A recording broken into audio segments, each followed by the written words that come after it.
কামৰ পৰা আহি পাইছোঁ, অলপমান বোলো ৰেষ্ট কৰোঁ, চফাত আহি বহিছোঁ। আমাৰ টিকলা টিকলি আহি পেলাই আৰু পেটত বহি পেলাই সিহঁতে উল্টা আৰাম ফৰমাই আছে এতিয়া। মই মানে পূৰা একে লাম্বা হৈ পেলাই বহিবলগীয়া হৈছে সিহঁতৰ মানে কমফৰ্টেবল ফিল কৰাবৰ কাৰণে। দেখিছেনে? টোপনিয়ে গ'ল, আহি পেলাই বহিছিলেহে, টোপনিয়ে গ'ল আমাৰ ফজিটো। বাকী এইজনী বেমাৰী পোৱালীজনী ডাঙৰ হ'লোঁ, তাই এতিয়া ধুনীয়া স্বাস্থ্য পাতিও হৈছে। কিন্তু এইকেইদিন গোটেইকেইটাই মানে খানা পিনাটো অলপ কমাই দিছে, নাজানো কিয় বা। ঠাণ্ডা দিন অহাৰ কাৰণে খানা পিনাটো কমাই দিছে নেকি। নহ'লে আগতে কামৰ পৰা আহি পেলাই পূৰা তাল ফাল চিঞৰি থাকে সিহঁতে খানা খাবৰ কাৰণে। কিন্তু এইকেইদিন অলপ খানা পিনাটো অলপ কমাইছে। বাকী যিয়ে নহওক, এটলিষ্ট সিহঁতৰ আৰাম ফৰমাবৰ কাৰণে মই সিহঁতৰ কাৰণে চোফা নিচিনা হৈ আছোঁ আৰু তেনেকুৱা নিচিনা। এটলিষ্ট কাৰোবাৰতো কিবা কামত আহি আছোঁ। নহ'লে আৰু আমি আৰু কি আৰু ধৰতি পে বোঝ তেনেকুৱা নিচিনা। এটলিষ্ট চলো সিহঁতৰে কিবা এটা কামত আহি আছোঁ। এতিয়া ঠাণ্ডা দিন আহিছে ন, মানুহৰ কোচত সোমাব, আৰাম কৰিব, গৰম ল'বৰ কাৰণে বেছিভাগ তেনেকৈ কৰে।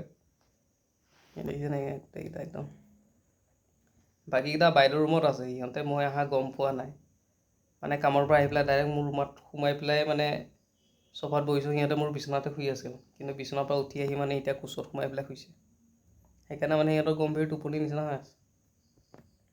বাকী পোৱালীজনীতো পূৰা টোপনি, এতিয়া টিকলাটোৰো টোপনি। চলো এটলিষ্ট কাৰোবাৰতো কিবা কামত আহি আছোঁ। নহ'লেতো আৰু আমাৰ জীৱনবিলাকতো আৰু বেকাৰ। টাটা বাই বাই খতম তেনেকুৱা নিচিনা। বাকী এটলিষ্ট সিহঁতৰ কামত আহি আছোঁ, কিবা এটা ভাল লাগি আছে।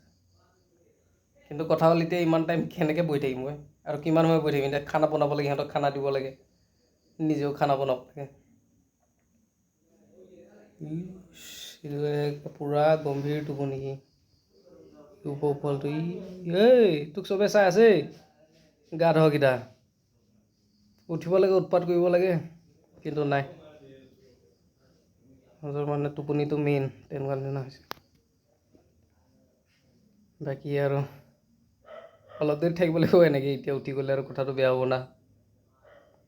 ভাবিব সিহঁতে মই লেভেল ফাটাই আছোঁ, সিহঁতক অলপ টাইম আৰামো কৰিব দিয়া নাই।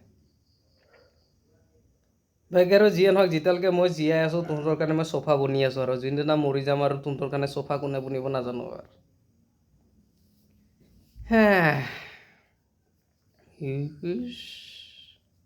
এনেকৈ হ'লে কেনেকৈ হ'ব ঐ গানটো। উঠো, ঠাণ্ডা দিন আহিছে আৰু এতিয়া দৌৰা দৌৰি কৰিব লাগে, তেতিয়াই গাত শক্তি আহিব, তেজ চলাচল হ'ব। এনেকৈ যদি আৰু টোপনি মাৰি থাকা আৰু কেনেকৈ হ'ব আৰু। হাৰে পালে বেমাৰীজনী এটা সময়ত যি বেমাৰ, আমি ভবাই নাছিলোঁ এই বাচিব বুলি। ডেইলি আমি যাওঁ খানাপাৰাত তাইক বেজি দিবৰ কাৰণে, বেজি চেলাইন। ভেটেৰিনেৰী হস্পিটেলৰ যোনবিলাক নাৰ্ছ থাকে ন, সিহঁতেতো এদিন এজনীয়ে মোক সুধিছে, আপকে এন জি অ' চলাতে হে কিয়া বুলি মোক কৈছে। মই কৈছোঁ নাই, এই ঘৰ কা হি হে। মানে বিলিভে নহয়, মানে সদায় যোৱা দেখা পায় ন, সদায় তাই বেজি চেলাইন লয়। মোক আৰু বাইদেউ সুধিছিলে যে আমাৰ কিবা এন জি অ' আছে নেকি, এন জি অ'টো নাই, কিন্তু সেই আৰু এইবিলাক চব বাটৰুৱা মেকুৰী আছিল। এই মাকজনী বাটৰুৱা আছিল, মৰো অৱস্থাত বাইদেৱে আনিছে, তাৰ পৰা সিহঁতে জন্ম হৈ এতিয়া এপালো হ'ল আৰু ঘৰত। 7টা 8টাটো ৰিচেণ্টলি, এতিয়াতো 5-6টা আছে আমাৰ। বাকীটো আৰু এনেকুৱা কিমান ডাঙৰ কৰিছোঁ, কিমান ঘৰ এৰি গুচি গৈছে, আৰু বহুত বেমাৰত মৰিছেও। ট্ৰিটমেণ্ট কৰিছোঁ যদিও বচাব পৰা নাই, মৰি গৈছে। বাকী এইকেইটাতো এতিয়া হেল্ডি হৈ আছে আৰু পূৰা ধুনীয়া হেল্ডি হৈ আছে। বাকী যিয়ে নহওক, অলপ সময় বহোঁ, সিহঁতকো বহুৱাওঁ, খানা বনাওঁ, খাওঁ, অলপ ৰেষ্ট কৰোঁ। গা চা ভাল নাই, কিবা বতৰ সলনি হৈছে কাৰণে নেকি, ডিঙি চিঙি কিবা বহি গৈছে, জ্বৰ নিচিনা লাগি আছে। বাকী যিয়ে নহওক, আমাৰ পূৰা ফৌজি টিমটো ঠিকে ঠাকে আছে, মানে আমিও ঠিকে ঠাকে আছোঁ আৰু।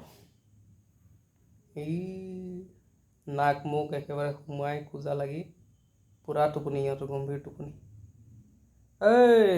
কি ক'ম আৰু তহঁতে, ৰজা মহাৰাজা তহঁত, আমি আৰু প্ৰজা, উপায় নাই।